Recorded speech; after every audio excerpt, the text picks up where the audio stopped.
back, folks. It's the Power 3 podcast, and it's your host, Sean, aka Bishop, here for the recap of Monday Night Football between the Tampa Bay Buccaneers and the Carolina Panthers.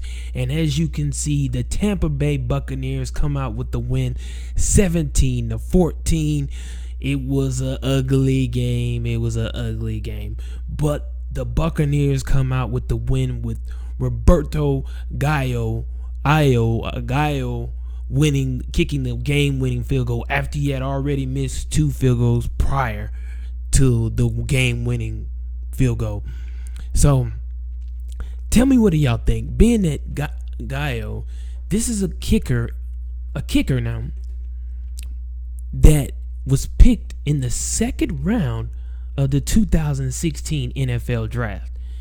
The Tampa Bay Buccaneers chose to pick a kicker in the second round, and it has, and tell me if y'all agree or disagree, it has bit them in the behind more than enough this season already. This man has missed numerous field goals.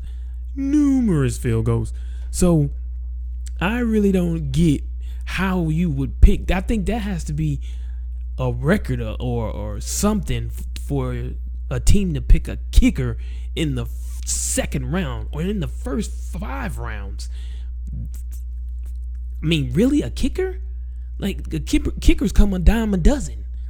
And because he was just this perfect kicker, Tampa Bay chose to pick this guy. Well, tonight he pulled one off for him, but I'm sure they're happy that he got the win for him, but I'm sure a lot of people got some choice words for him on tomorrow. I'm sure of that. But anyway, back to the game. Tampa Bay, of course, they won 17-14. Of course, Carolina didn't have Cam Newton, which we already knew. Derek Anderson is now 2-1 versus the Tampa Bay Buccaneers. As I stated before, he was 2-0, undefeated against the Tampa Bay Buccaneers. But tonight, like I chose the Buccaneers over the Panthers, he is now 2-1. Jameis Winston went 18 for 30, 219 yards passing, 1 touchdown. Mike Evans had 6 receptions for 89 yards, and he had 1 touchdown as well. And Jacquizz Rodgers had 31 rushing attempts for 101 yards, but he did not see the end zone, not at all. This game, man, Derek Anderson, he just 2 interceptions and no touchdowns, 2 interceptions. See, I tried to tell Dion Weaver, who's the third part of this Power 3 podcast, that Derek Anderson wasn't going to be able to get it done. He claimed because Derek Anderson was 2-0 against the Tampa Bay Buccaneers that they would get the win. But I tried to explain to him, he was probably 2-1 when the Carolina Panthers had last year's offensive line. This year, Carolina doesn't have that offensive line. What make you think that offensive line is going to protect Derek Anderson and they can't even protect Cam Newton? He's out of the game. He's not playing tonight or didn't play tonight because of the fact his offensive line isn't protecting him and he's on concussion protocol. Now, don't get me wrong. I understand it wasn't the line that didn't protect him for the concussion in which he got from the last game in which he played in. However, Cam Newton is taking a lot of hits this year still, even in the pocket. We know he got the concussion from scoring the touchdown in the last game, going head-to-head with the defender. But still, Carolina line is not like last year's Carolina line. That's why they're 1-4 right now. Jameis Winston's QB rating was a 93.6. Derek Anderson QB rating was a 67.3. Too bad. I mean, they give Jameis Winston a better rating, but I mean, he really didn't throw the ball all that well to me. He was 18 for 30, 219 yards. I mean, I don't know. And then Derek Anderson was 18 for 28. They was almost identical, but Derek Anderson threw for 278 yards. He threw more yards, but he also threw two interceptions. So I don't know. It was just a horrible game to watch. It just, I mean, to watch the field goal kicker, Guayo or whatever, miss 2 field goals and then win the game with a winning field goal, which you kind of seen that coming, but I'll take it. I got the win. Like I said, the Bucks would win this game. So I go week 5 with my best record so far throughout all the way up to week 5, should I say, 11-3. Gotta love it. Gotta love it. Carolina didn't score. Carolina didn't even see the score, put points on the scoreboard until the third quarter. They put up 2 touchdowns in the third quarter, none in the fourth. No points. Come on, man. So I already told you what Jacquez Rogers rushed for 101 yards, and then Artis Payne rushed for 85 yards for 18 carries, and he had 2 touchdowns for the Panthers. So Derek Anderson didn't even throw a passing TD. They really need Cam Newton back. They really need that dude back, man. They really need that dude back because, man, it's not looking good for Carolina. 1-4. How do you go from 1-4?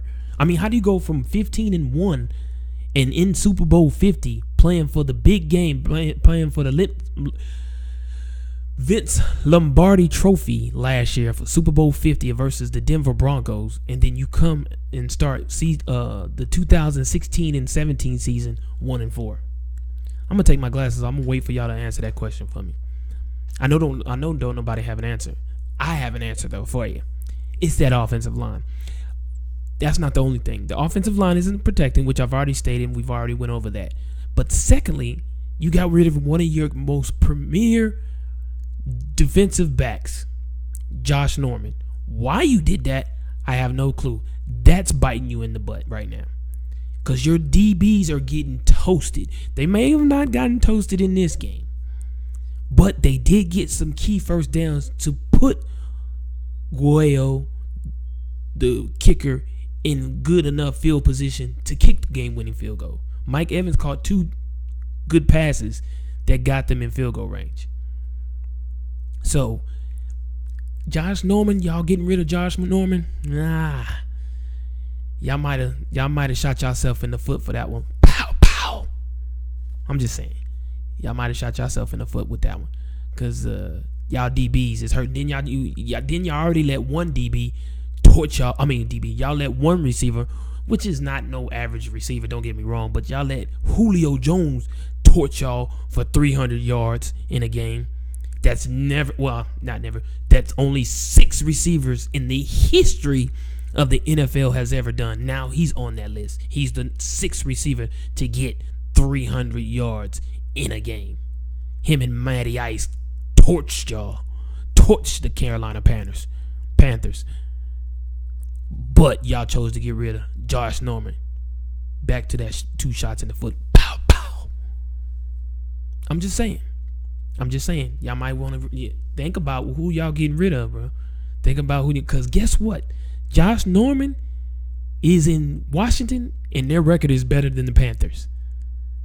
Now they may be last in the NFC East, but their record is better. Their record is better than the Panthers. I'm just saying. Shot in the foot. Pow, pow. Josh Norman, Washington, should have stayed in Carolina. Y'all might not be getting beat like y'all getting beat right now. I'm just saying. 1-4. And we don't even have, they haven't even said when Cam Newton's going to come back. There's been no word on when Cam Newton is coming back. I don't know. But again, like I said, I've finished week 5, 11-3. Like I said, the best record so far, this far up to week 5 in regards to predictions of all the weeks so far in the NFL. We had a great week in the NFL. Now we only of course, we only have one team that's undefeated. That's those Minnesota Vikings. And it's kind of crazy that they're still undefeated. They don't have Adrian Peterson. Adrian Peterson is out right now. Sam Bradford is in, and this is his first year, and only his 4th game, I think, 3rd or 4th game starting in their 5-0. Because I don't think they had a bye yet. I think they're 5-0 right now. Yeah, they're 5-0.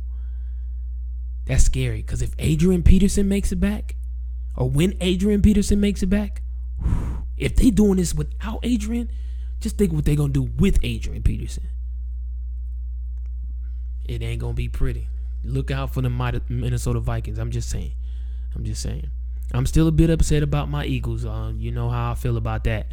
I'm still a bit butthurt about that, my Eagles losing. But, hey, it is what it is. Like I said, my overall record for Week 5, 11-3. So I'm picking them like I'm supposed to pick them. I have yet to go even or below 500 so far in my predictions up to Week 5.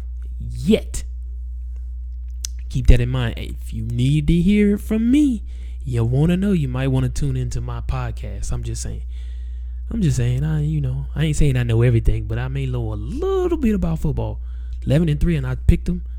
And I should have been 12-3 because that Eagles game hurt me. That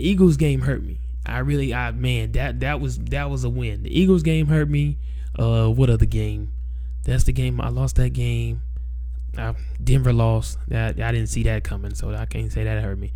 And then of course the Thursday game between the Cardinals and the 49ers. Yeah, that one. But the Eagles game, I should have won that one. I should have won because the Eagles should have won that game. So I should have been 12-3. But it's cool. It's cool. We're gonna bounce back. Believe me, we will bounce back. The Eagles will bounce back after this loss. I guarantee you. As long as they don't put Ryan Matthews back in the game. Look, let me get off that soapbox. I've been on that soapbox too long. Anyway. But, yeah, it was a great night of football. The Panthers and the Buccaneers. Like I said, Buccaneers come out with the win. They squeaked by 17-14 with the game-winning 43-yard field goal. 30-something yard field goal, something like that. I don't quite remember. But either way, they squeaked by with the win. And so, like I said, it puts me at 11-3. So, with that being said, again, thank y'all for tuning in to the Power 3 podcast and just listening to the recap. I really, really appreciate each and every one of y'all who's out there watching this podcast right now. I greatly, greatly appreciate it. Thank y'all so much. So, just do me a favor. If y'all would, just go ahead and subscribe for me. If you haven't subscribed and this is your first time watching my podcast, I have plenty more podcasts coming. So just subscribe for me and stuff like that. And also give me a thumbs up, letting me know that you like the podcast. Even if you don't subscribe, give me a thumbs up, let me know you like it, and leave comments. I'm free to. I love to look at and read comments. So please leave a comment in regards to what y'all may have thought about any game that was played through Week 5 or any of my other podcasts. That would be greatly appreciated again. And also share my podcast with anyone that you know may be a football fanatic or like predictions or need someone to, get some pointers or some clues about what's going on the Sunday, Monday, and Thursday's games. I also do college football games as well. So I thank y'all again. I really, really appreciate y'all tuning in. It means a lot to me. So continue to tune in, continue to watch, continue to like, continue to subscribe, and continue to share. With that being said, this is your boy, Sean, a.k.a. Bishop, tuning out. I'm out this piece from the Power 3 podcast. Y'all have a great Monday night. I'll see y'all later on in the week for Thursday night football. Have a great night. Love you. I'm out. Peace.